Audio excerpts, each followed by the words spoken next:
church, we went to a soccer game last night, and well, I'll tell you, being kind of behind the scenes in that stadium really brought home the point to me that security is an illusion. That so much of the security that we have, it is just an illusion. And just watching Bob do what he's doing makes me thankful that there are people within our church that just step up to that responsibility and do what they can to keep us safe. Because we need to remember there are people who don't like us. So praise the Lord for what He's done. Last week, we began answering the question, how do we go about developing appreciation?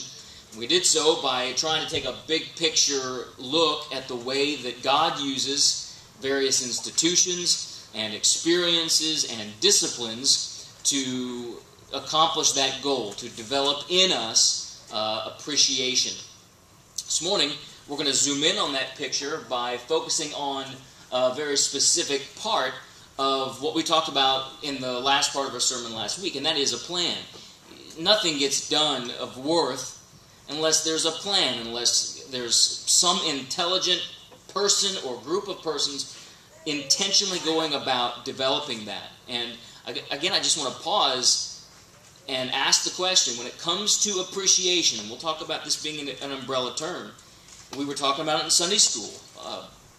To what extent are you and I working on ourselves and have a plan to develop appreciation in our children? And so basically the question for the house today is, what should that plan look like? If we recognize the need to develop appreciation, and if we recognize that we need to have a plan, there you go, what should it look like? Luke chapter 6, let's begin reading in verse number 39. Luke chapter 6, let's begin reading in verse number 39, and the Bible says this: He spake a parable unto them, saying, Can the blind lead the blind? Shall they not both fall into the ditch? The disciple is not above his master, but every one that is perfect shall be as his master. Why beholdest thou the mote that is in thy brother's eye, but perceivest not the beam that is in thine own eye? Either how canst thou say to thy brother, Brother, let me pull out the mote that's in thine eye, when thou thyself behold not the beam that is in thine own eye? Thou hypocrite, cast out first the beam out of thine own eye, and then shalt thou see clearly to pull out the mote that is in thy brother's eye. So, where does this begin? The plan begins with you. It's very, very simple. You cannot give what you don't have. You can't teach what you don't know. Let that sink in. Right? There's a reason why God put this in the Bible. Right? Because God intends us to be Christians before we can go about building Christians. Can you think of any examples of maybe entire religious groups that do the opposite of this? So, I want to ask you, the first question has to be, how are you doing at developing appreciation in your own life?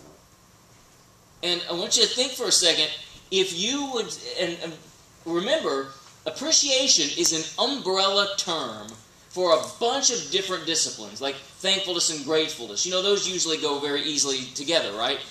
Appreciation is to be thankful and grateful, yes, but again, we recognize that it goes beyond that. There's wisdom and respect, having an appreciation for people, honor, to see what is valuable, awareness and assessment, right?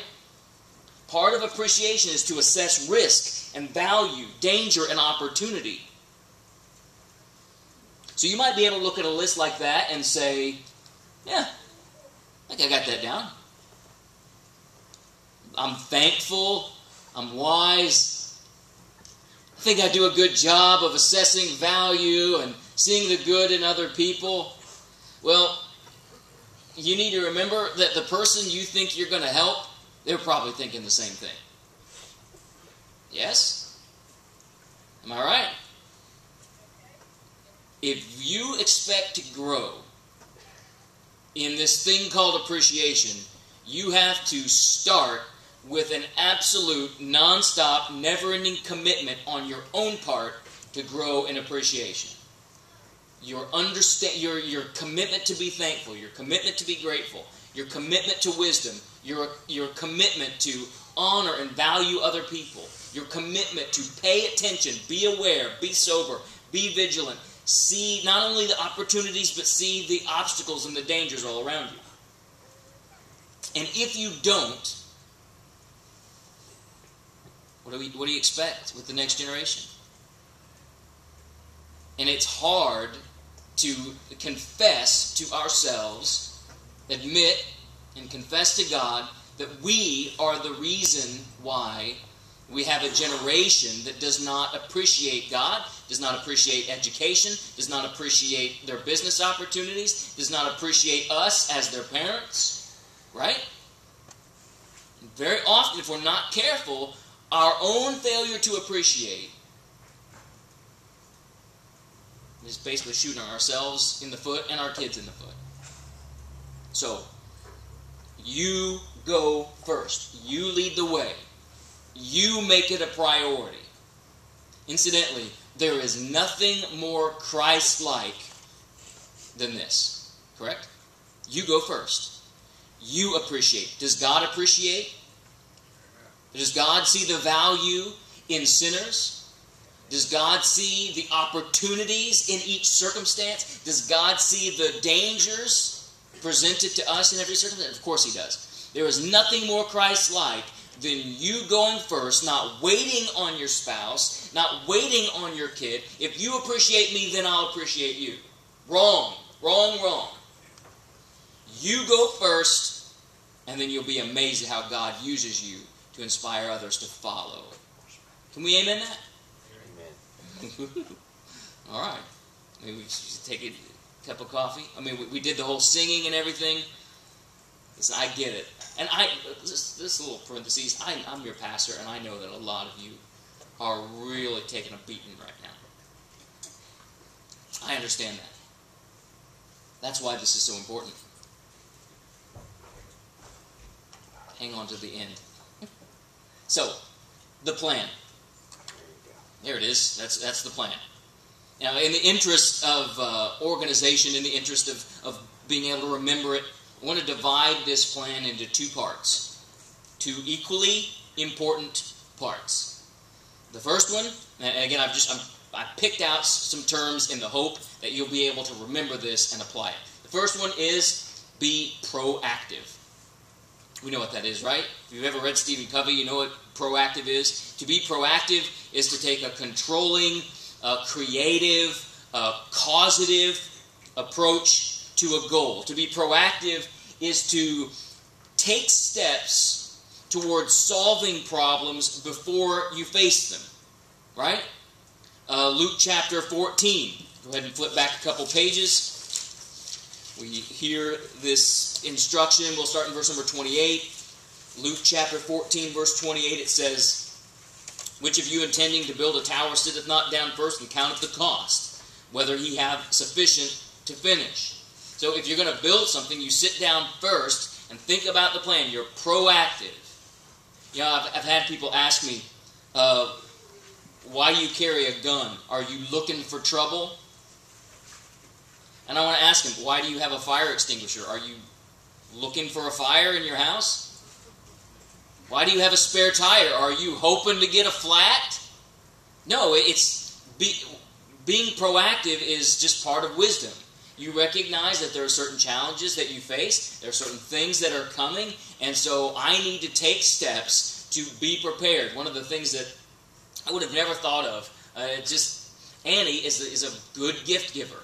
And so I remember when we were first married, I didn't understand why she would buy a gift when there was nobody's birthday. Well, being a pastor's wife and having plenty of nieces and nephews, she knew that it would come along, and while we had the money, and while there was a good deal, she would buy that so that she had it ready when she needed to give a gift. I thought, this is brilliant. Yeah, it was amazing. And the money she saved us was just, anyway, that's just a whole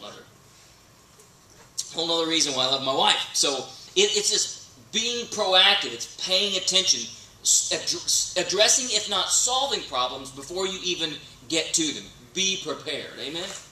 So we take the same approach to appreciation. Part number 1 in being proactive, learn.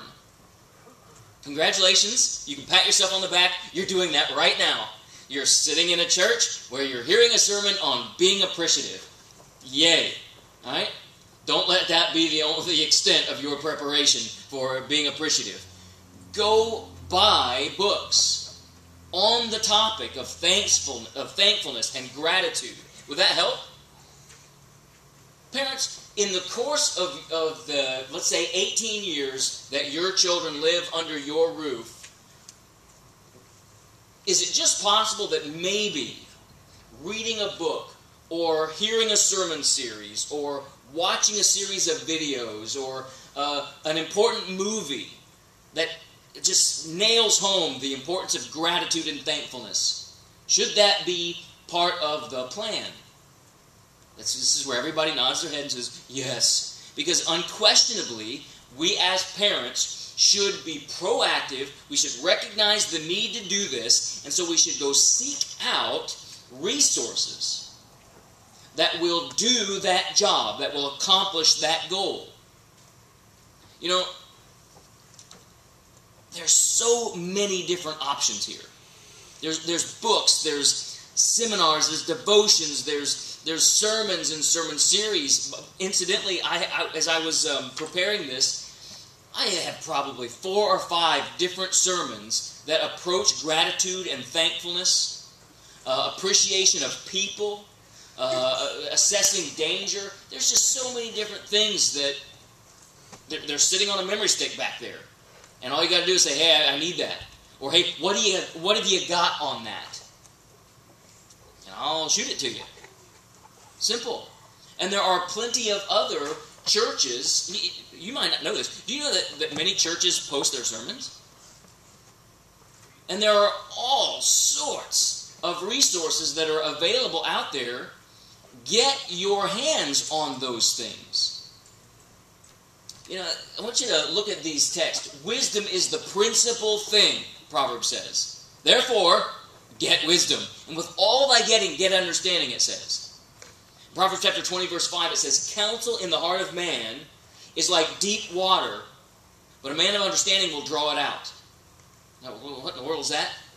When you're hungry and you're thirsty for wisdom, you will see in other men, you will see in other people their experiences, and you will do the work of drawing that out of that individual, like you would draw water. Are your kids doing that? Are your kids looking around this church? Are your kids going to school, looking at their teachers, looking at their administrators, looking at their coaches with a mentality of, that is an individual that has something I need, and it is up to me. It's not up to them to beat it into me or to force it upon me. It is up to me to go get it. Are we teaching our kids to do that? Well, what's the best way to do that? Show them. Show them. You do it. I'm thankful that I have an example, have multiple examples of this. My grandfather tells the story of how he quit high school because his buddies were going out and he was in Philadelphia, his buddies were quitting high school, going out and getting jobs, and they had money on the weekends to impress the girls. He said, forget this. What do I need to know about geometry and trigonometry? And he quit. So he went and got a job at the docks. When it came time for promotion, the interview was simple. Solve this trigonometric problem. My grandpa couldn't do it.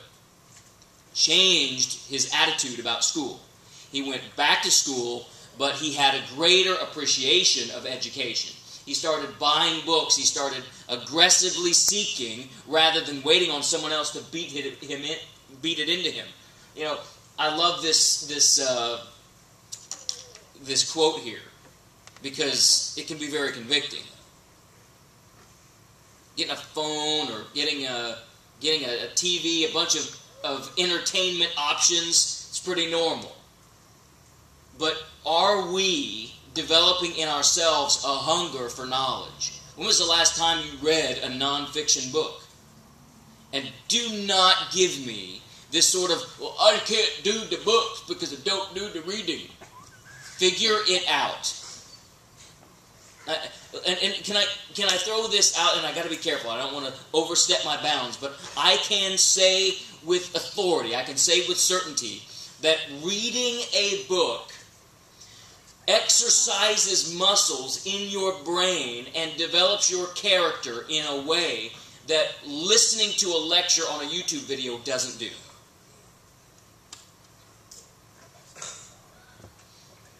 The same way that as a child, you see what they do to children's food? They take it and they put it in a blender and they turn it into this paste so they can digest it. What's supposed to happen as you grow up? You learn to use your chompers. And what is taking place in America is a bunch of people that don't grow up. They never move beyond the milk of the Word because they've never learned how to cut something up themselves. They've never learned how to chomp it up themselves. They grow up. Books. Is there an app? Buy a book. Make the time. Read it. If you have to read, if you have to go slow, the doctor and the dentist tells you to chew slower anyway. You'll digest it faster. Make it happen. Get these things. Look at it from differing perspectives. And again, I don't have all I do a whole series on learning. Do you love to learn? Do you have an appreciation for the resources that are all around you? Do your kids have an appreciation for the resources that are all around them? And again, we could preach this in so many different ways, but the bottom line is 2 Timothy chapter 2, verse 15 says, "Study to show thyself approved unto God, a workman that needeth not to be ashamed." Ashamed of what? Ashamed of, here you have a job to do, and you didn't take the time to learn what you needed to learn. You didn't take the time to develop the attributes necessary. And unless you're willing to do it, what in the world makes you think your kids are going to do it? We have to go first. We have to make it a priority to go out there and get the tools that will teach us how to appreciate in this umbrella sort of standpoint. All of these different things. Get a book on business. Get a book on how to assess a deal and appreciate the risks and the costs and the pros and the cons. First you learn, then you look. Now, this is a picture from one of my favorite beaches that I've ever been to. But this image is supposed to speak to us about situational awareness. Okay? This flag, when you go to a beach, there's going to be some flags. Those flags are important. You're not supposed to salute them. You're supposed to know what they mean. Because this says the water is closed to the public. You see that little line there? That means don't get in the water.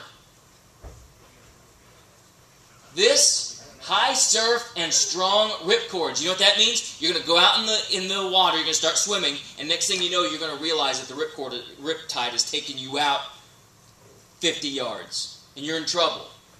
Medium hazard, low hazard. Do you know what this means? This gives me the willies just seeing purple. I would go out there, and you're thinking sharks. I'm not thinking sharks. I'm thinking this gigantic jellyfish. And if you've ever been to Pensacola Beach, then you will know that if that purple flag is out, it's probably not donut, donut, donut. It's probably not a great white swimming in the Gulf of Mexico. It's probably you're going to get out there about 10, 15 feet, and agony is going to wrap itself around you. By the way, I got to tell you this story. So my brother Justin, all right, we were on the beach and we were playing around and there was this jellyfish. And I was like, "Ooh, Justin, be careful.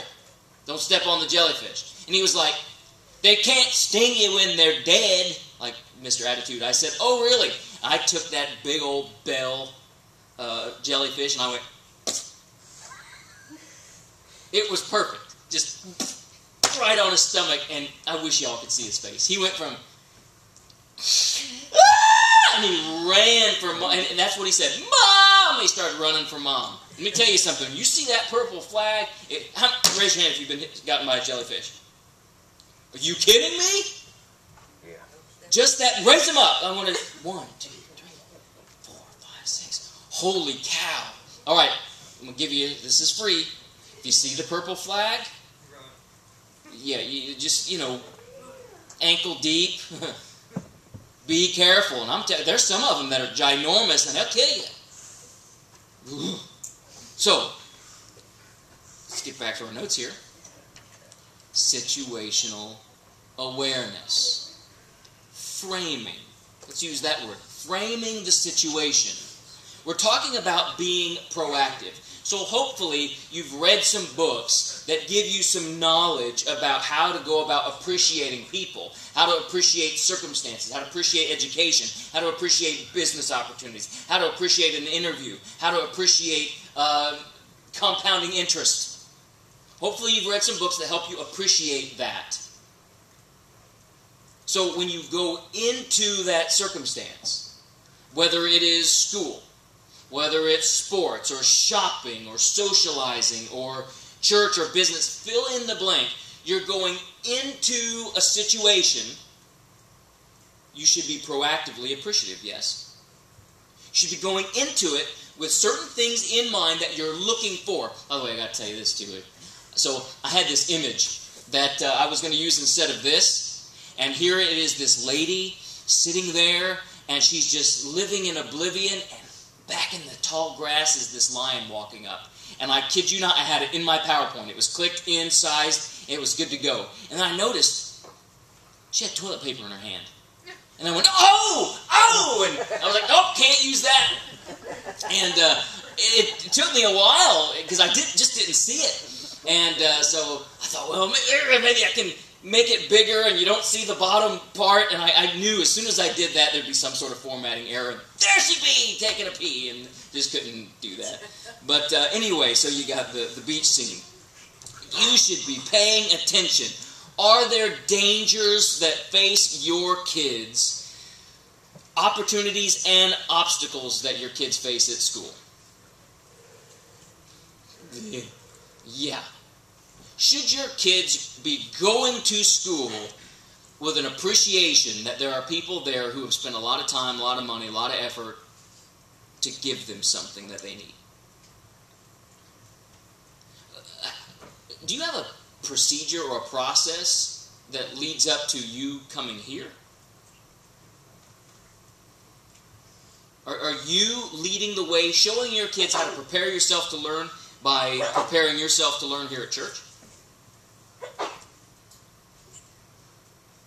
I think school buses. I rode a bus one year and it was horrible. Thankfully, my parents stopped.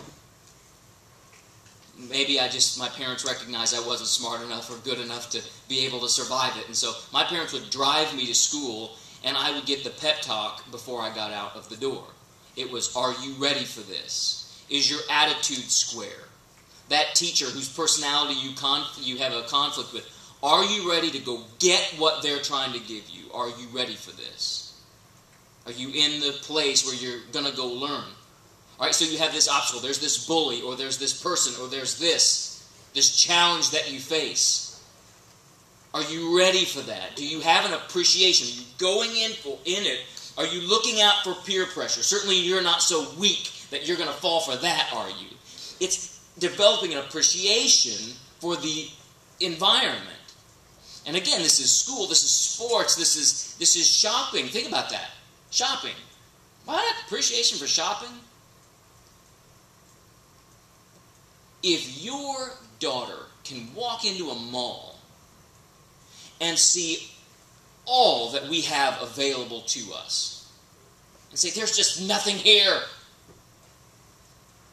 then we've got a problem. Your kid is spoiled. If your kid can walk into the JC and say, there's nothing to eat, you got a problem. Your kid is spoiled. You know what I'm saying? We have so much, but we need to appreciate the opportunities and the obstacles, yes?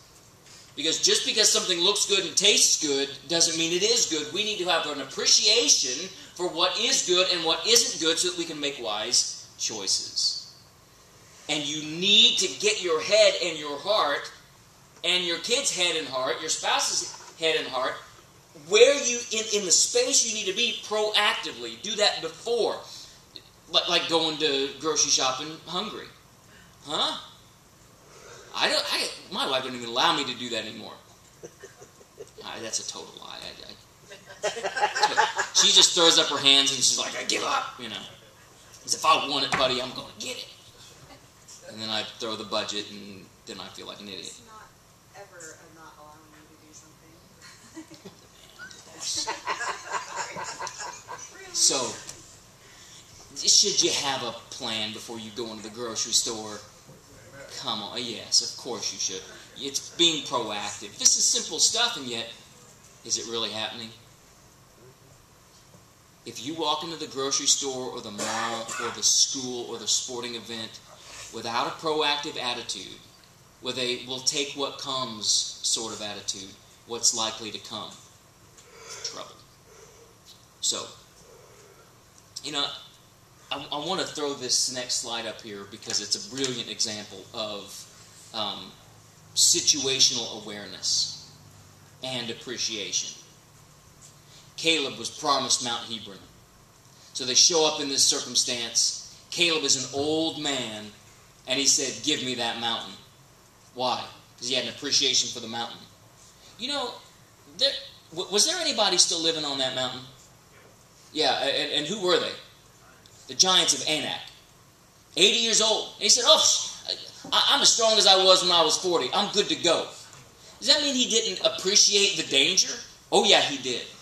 When he said, give me this mountain, there's an opportunity. I recognize there are obstacles. I sized him up when I surveyed this land years ago, and I'm ready to size him up again. He had an appreciation for what God had promised him. You could preach this, you could do a series on that right there. Pick on Donnie. There's another brilliant example of all of this in just appreciation from a bunch of different perspectives. He calls me the other day and says, hey, I want you to ride with me to go look at a car. And I'm like, what do I know about cars? Well, I knew that he didn't want my technical opinion on the vehicle. I recognized that Donnie appreciated an opportunity. He saw an opportunity to buy a car that he could put some elbow grease in, some time, money, effort in to appreciate the value of that car so that he could flip the car to appreciate his net worth. He also appreciated that the place where we were going to look at that, there were some significant threats. And even though he's bigger and tougher and stronger and smarter than me, he's at least smart enough to know that if you're going where there are going to be bears, take someone that you can outrun so the bears will get him. He's just smart. And so it was when he called me and said, hey, you want to run with me to look at this? It was an appreciation bomb. There was just so many different ways that he was properly appreciating that situation. So again, I got to move on. So if you and your spouse are actively, proactively learning and looking for ways, you're entering into ways that you can develop the greatest possible appreciation for the people, the possibilities in your life, then your appreciation, you will grow in your ability to pass on appreciation to the kids or the students that you're required to lead. Now, second part of the plan. What is the opposite of be proactive? Reactive. Yeah, be reactive. Now, wait a minute. In general, it's best to be ahead of the game in life. Amen? And the term reactive is often used in a negative light. As a matter of fact, when we do our series on communication, one of the rules of communicate is act, don't react. But the simple truth of the matter is, you never know what's coming, right? Amen. You think Dave goes out and I'm gonna go golf today, and he's expecting this gigantic. Now if he was in Florida, maybe you would expect this a little bit. But you think he's expecting some big snake to come out? No, yeah, we're gonna go have some fun, right? Is he expecting ISIS to come running out of the bushes? No. So the truth of and around here we try to get to Realville, right? We want to live in the real world and the truth is, you can't anticipate everything that's coming. You're going to react. You're going to be in a circumstance where it's proactive. You can be as proactive. You can be as proactive as possible, but you're still going to have to respond and react. Watch this; it'll come right back on when you face challenges. Say again. Did it kill the computer? Well, then we'll go without. All right, I'll explain my slides. See the next slide. And my next point was, obviously you can't always anticipate what's coming, so you have to be able to react wisely. The next slide was, the golfer went up and touched the alligator. You know, and my point is, even if you are anticipating it, there's no guarantee that how you respond or how you react is the wisest, smartest thing to do. Now, this is important. So the reason why I put use the illustration of the glue stick is if you want appreciation to stick, you have to have both approaches. Listen to me. Don't get distracted. Get this. If you want appreciation to stick in your head and your heart, and if you expect appreciation to stick in your kids' head and heart, you need to be active on both sides of the event. You need to be proactive. You need to go into it looking to appreciate. And on the other side of the event, you need to be paying attention as well. You need to be looking back and you need to be asking questions. How well did I appreciate? How well did I respond to that circumstance? You know, you've heard the phrase hindsight is 20/20. You heard that? Hindsight 20/20. I would offer to you Wile E. Coyote. How many times are you going to fall off the cliff? How many times are you going to blow himself up? Well, he's hungry. I get it. Chase another bird. You know? Go find some fat, slow bird. Eat him. But he never learns. And we hear these pithy little phrases like hindsight's 20/20, and the truth is, hindsight is not 20/20. Because very often we look back on circumstances and we don't know how to accurately answer the question, what actually happened? We don't have an accurate answer for how did I respond? How did my kid respond? What does this mean? Listen, let that sink in. Something happens to you and your subconscious mind is deciding what that means to you in your life. Have you ever had to rewind life and look back and see where you had come to the wrong conclusion based on something you saw or something you experienced? This happened to me, and I made a decision about what and how life is, and from here on out, that's just how it's going to be. I'll pick on Isaac. So, I have a pretty Spartan approach to parenting. So when it was time to learn how to swim, chunked him in the pool, right? Why? Because they'll learn, they'll doggy paddle, they'll survive. Isaac sunk like a brick. Comes up out of the water, it's going to be my tomb, he shouted. He literally used those words. And I'm like, be tough, you're going to learn how to swim. He needed to be taught in a different way. So he had to be taught a different way. But you know what? He learned how to swim. Yeah, here we go. Let's catch up here. So, this idea that... Alright, am I not? There we go. There's that. There's that. Okay, so now we're asking questions. Are my conclusions, the conclusions I've come to, based on this circumstance, are they truthful? Are they accurate? Are they thorough? Are they biblical? Are they helpful? Isaac could have very easily had that experience and said, the pool is not for me. I'm not going in the water anymore. And some people do, don't they? They have this fear. Well, that's not helpful, is it? Thankfully, we were able to change our approach. I remember, continue to pick on Isaac. One day, I was on my way home. And I got a call before I left the office, and he said, I found your son on the bed with your gun. All right, boy. So I get home. He was real little. Took that .45, went out to the stone quarry. Said, you want to shoot guns? Boom, boom, boom, boom. No ear protection. Shot it into this target, blew the target up. I said, look at that target. Is that what you want to do to your sister? No, Daddy.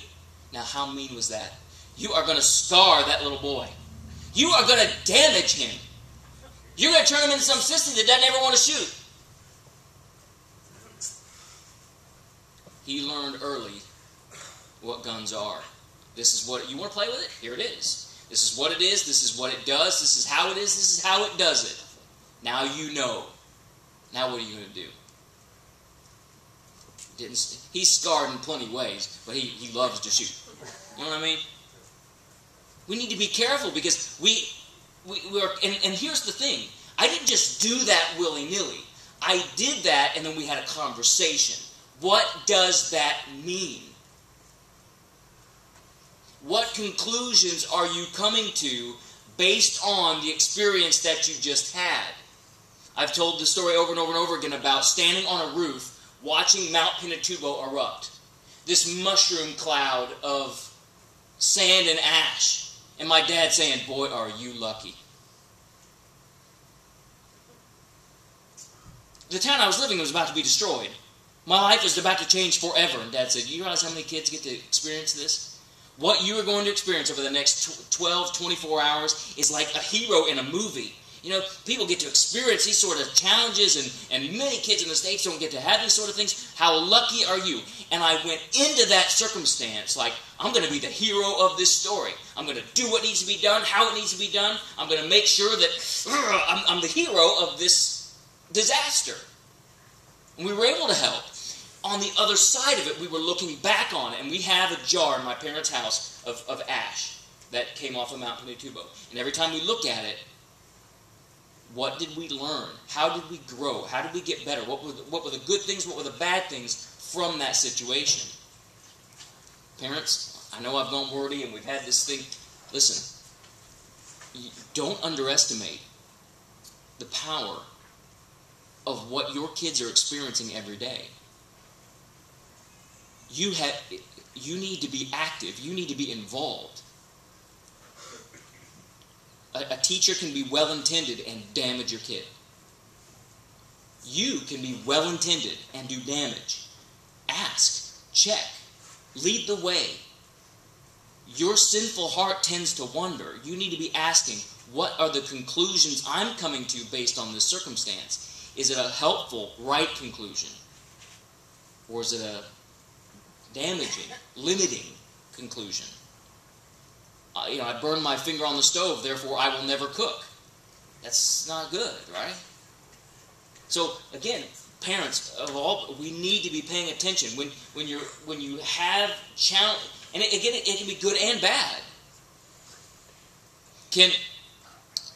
Proverbs chapter 1 verse 32 says the prosperity of fools destroys them. Can you think of a circumstance where someone has had a positive experience, but they come to a negative or a dangerous conclusion based on a positive experience?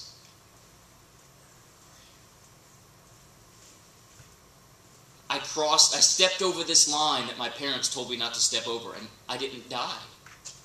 See, they lied to me, and they've been trying to hold me away from this good thing in my life. See, you got lucky, and the world didn't smash you your first time out. I can drive too fast and I didn't get a ticket. See, my parents lied to me about driving over the speed limit. No, you got lucky. In that positive experience, you came to a wrong conclusion about life. I tried this and I didn't die. Yet. See what I'm saying? That's why the prosperity of fools destroys them. The converse is true also. You can come to a very positive conclusion. You can learn a lot from a very negative experience, yes? Sometimes we lose, sometimes we win, sometimes we learn. 2 Corinthians chapter 12, verse 9. My grace is sufficient for thee. Right? My strength is made perfect in weakness. And Paul said, most gladly, therefore, will I rather glory in my infirmities, that the power of Christ may rest upon me. Now again, I feel this is kind of scrambled, so I want to challenge you to zone in here and pay attention. You can come to bad conclusions from good experiences, and you can come to good conclusions from bad experiences. And just to look at this from a completely different perspective, experience keeps the deer school, but fools will learn it no other. Ben Franklin said that. It's if you have to burn your own finger on the burner to recognize that a burner is hot, you're a fool. Let your brother or your sister burn their finger, and then you learn the lesson. Yes? Pay attention. If you've got to hurt vicarious experiences, learn from other people, read books, pay attention, develop an appreciation for the experiences, positive and negative, from other people, so that you can learn.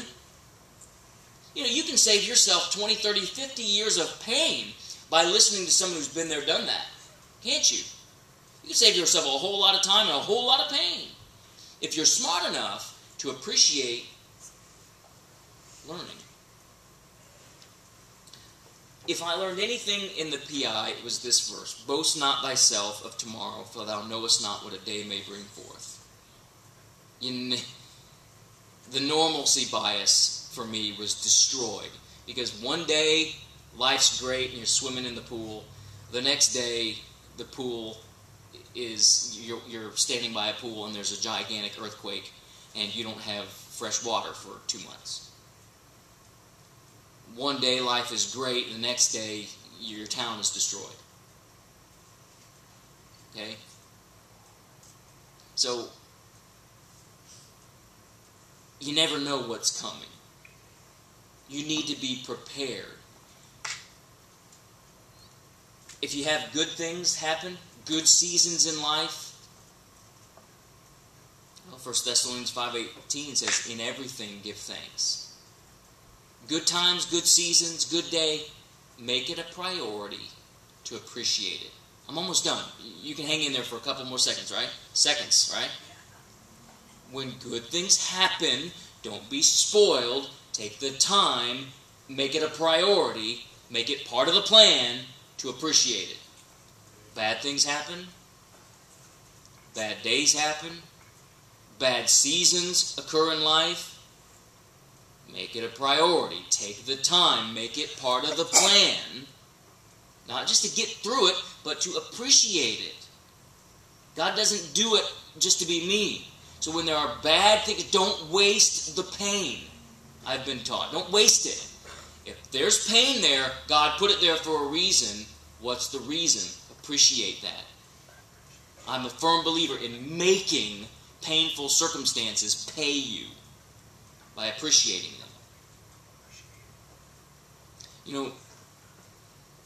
Appreciation won't make every experience pleasurable. But appreciation can make every experience profitable if you will cultivate the discipline of appreciation. Heads bowed, eyes closed. Again, we're not going to draw this out. But I want to ask you just a pointed question. Did you come to this sermon hoping that